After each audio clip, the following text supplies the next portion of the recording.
Et salut à toi! Je te souhaite la bienvenue sur cette nouvelle vidéo immobilière de la chaîne Investimo Performance. J'espère que tu vas bien. Aujourd'hui, on aborde un sujet qui nous est beaucoup demandé, un sujet qui peut relativement bien t'intéresser selon ce que tu as prévu de faire dans les différentes prochaines années et selon d'où tu viens. Aujourd'hui, on parle d'investir dans l'immobilier à l'étranger. Qu'est-ce qu'il faut savoir, ne pas savoir, quels sont potentiellement les conseils et les dangers dont je peux te parler aujourd'hui. Jingle.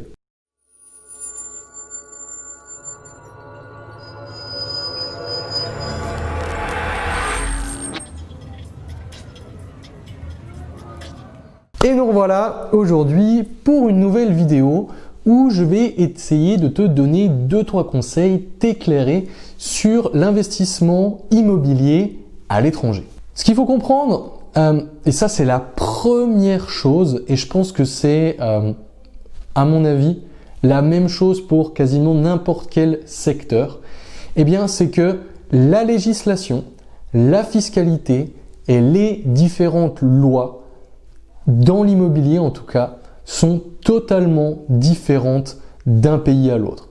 Et on ira même sur, si tu veux, le type de financement que tu peux avoir. Donc, premier conseil, mais vraiment conseil en or, il ne faut pas investir dans un endroit où tu ne connais pas les spécificités légales, fiscales, en termes de financement. Ça, c'est vraiment pour moi le must du must. Alors c'est clair, tu peux être approché par pas mal de sociétés qui vendent de l'investissement à l'étranger pour des non-résidents. Ça existe énormément, j'en ai vu fleurir beaucoup, notamment pour des investissements en Espagne, au Portugal, en Floride. Tout ça, ça existe, c'est clair. Toutes ces sociétés vont t'accompagner et vont, entre guillemets, te permettre de pouvoir investir à l'étranger sans pour autant avoir toutes ces connaissances, parce que c'est eux qui vont avoir ces connaissances et qui vont du coup te conseiller et te fournir vraiment tous les éléments afin d'investir. Donc le deuxième conseil, c'est que si jamais tu souhaites quand même investir à l'étranger, il va falloir que tu aies une totale confiance tant par rapport au professionnalisme et aux connaissances de l'interlocuteur que tu vas avoir afin d'investir là-bas.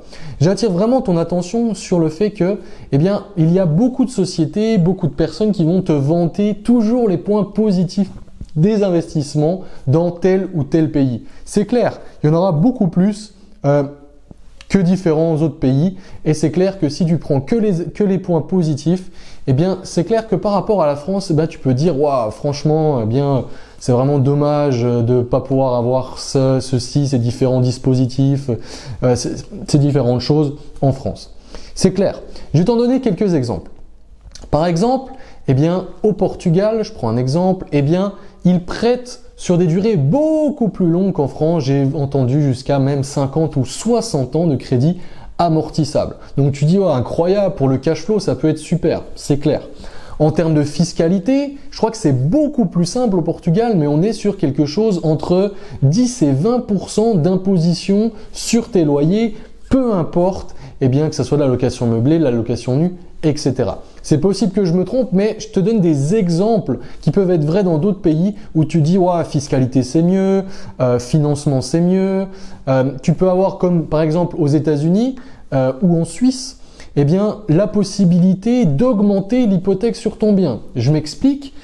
Si par exemple tu achètes un bien immobilier, je sais pas, à 500 000 euros, tu fais 100 000 euros de travaux et que 3-4 ans plus tard, finalement, tu as emprunté 600 000 euros et que ton bien il en vaut 800 000, aux États-Unis, en Suisse et même dans d'autres pays, tu as possibilité de dire voilà, madame la banque ou monsieur le banquier, mon bien il vaut 800 000.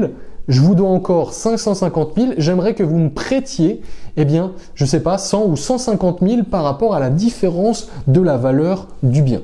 Ça, c'est vraiment quelque chose qui n'existe pas en France et qui a priori n'a jamais existé, mais qui te permet potentiellement de débloquer des liquidités facilement quand tu as fait une bonne affaire.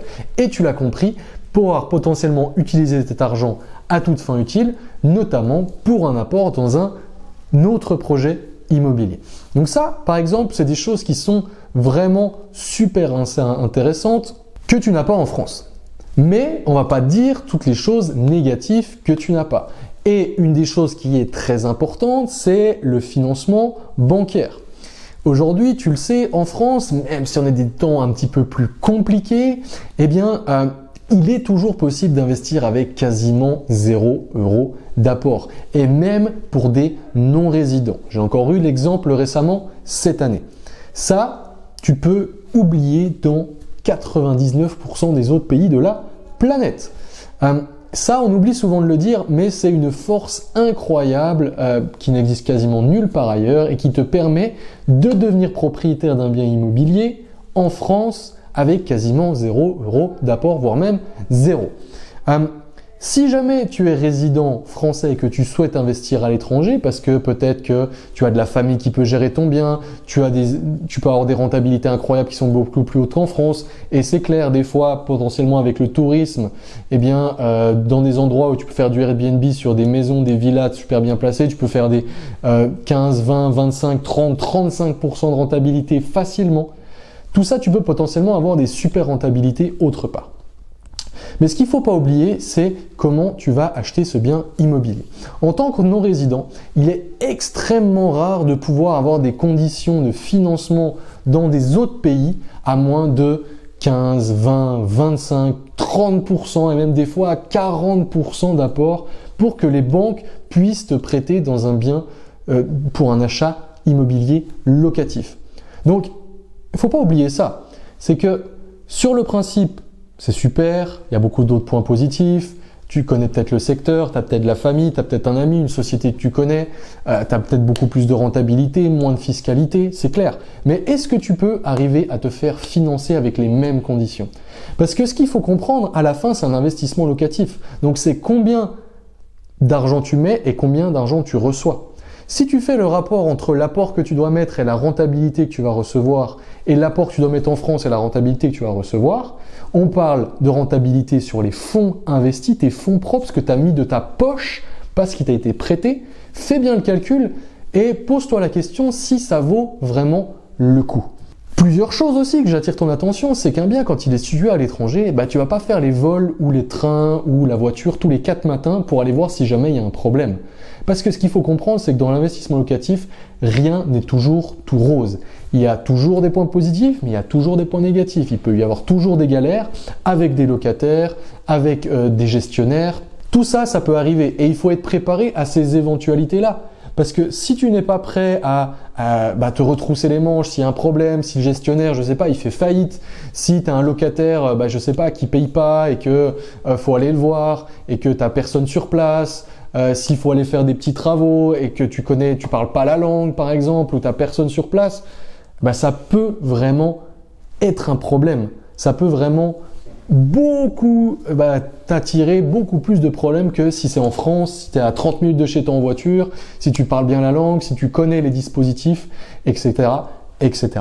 Donc, j'attire vraiment ton attention sur le fait que tout n'est pas toujours tout rose et il faut vraiment prendre en compte toutes les spécificités du pays en question.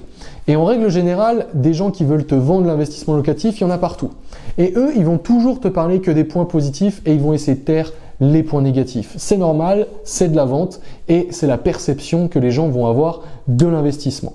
Et moi, mon rôle aujourd'hui, c'est de te dire, c'est possible, c'est tout à fait possible, mais il faut prendre absolument tout en compte afin d'être sûr de ce que tu fais, des risques que tu prends et potentiellement, si ça se passe mal, les dispositions que tu dois prendre. Moi, personnellement, en tout cas, ça fait déjà quelques années que j'applique, on va dire, cette guideline, c'est que je n'investis pas, que ce soit de l'immobilier, que ce soit des actions, que ce soit des produits alternatifs, n'importe quoi, je n'investis pas dans les choses que je ne connais pas, ou dont je n'ai pas un minimum de connaissances, et les choses que je n'ai aucun contrôle.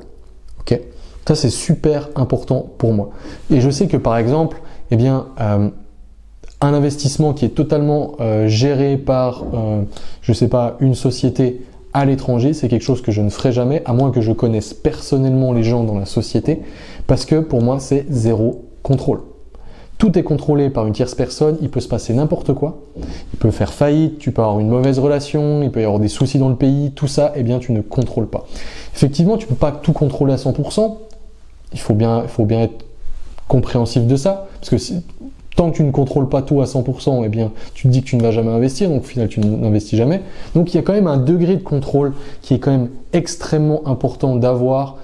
Si jamais toujours ça se passe mal, parce que si ça se passe bien, c'est parfait, tout le monde est content, ça rapporte de l'argent, il n'y a pas de problème, c'est géré, etc. Rien à dire.